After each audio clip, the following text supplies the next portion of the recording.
Sila ang 8 co-perpetrators o kasabwat umano ni dating Pangulong Rodrigo Duterte sa Crimes Against Humanity na pinangalanan ng prosekusyon sa International Criminal Court.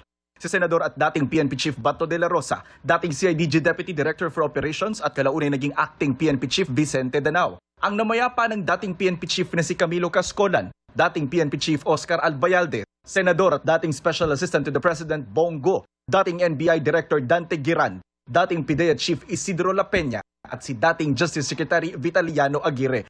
Bukod sa kanila, meron pang ibang miyembro ng PNP at mga matataas na opisyal ng gobyerno na hindi pinangalanan sa dokumento. Sinubukan namin silang kunan ng pahayag pero wala pa silang tugon sa ngayon. Kagabi lang isinapubliko ng ICC ang mga pangalan nila sa DCC o Document Containing Charges. Noong kasing inilabas ng ICC ang dokumento noong Setyembre, redacted o tinanggal ang mga pangalan nila.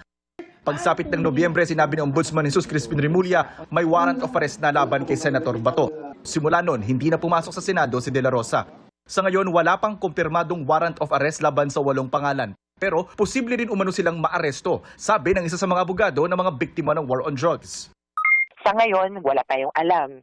Pero pwede rin meron na, kaya nga nagtatago. Pero ang iintayin po natin ay signed issued warrant of arrest. Hindi na raw nagulat ang kampo ng mga biktima sa mga pangalang inilabas ng ICC na kasabwat umano ni Duterte sa Crimes Against Humanity. Ang napansin lang daw nila, Davao Boys ang karamihan sa mga ito.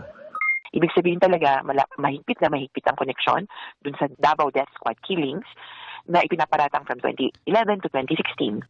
Tapos, inimplement nila nationwide from 2016 to 2019. Ito ay mga pulis, Davao, na ibinato sa iba't ibang unit. Pinilit siguraduhin or in-ensure na may impunity. Na hindi lang yung tagagawa ng krimen, ang Davao Boys, kundi yung dapat mag-iimbestiga ng krimen, Davao Boy din. Kaya may NBI, meron pong PIDEA, merong Secretary of Justice. Naging Davao City Police Chief sina De La Rosa, Danao at La Peña. Mula naman sa Davao Regional Police Office si Cascolan, habang si Giran Davao Regional Director ng NBI. Si Go, longtime aide at assistant ni Duterte. Mula pa noong nagsisilbi ito sa Davao City LGU.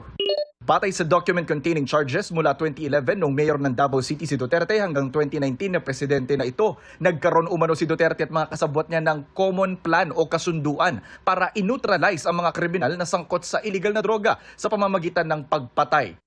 Noong mayor pa siya, ginamit raw ni Duterte ang mga pulis at ilang civilian hitmen o ang DDS o Davao Death Squad para pumatay.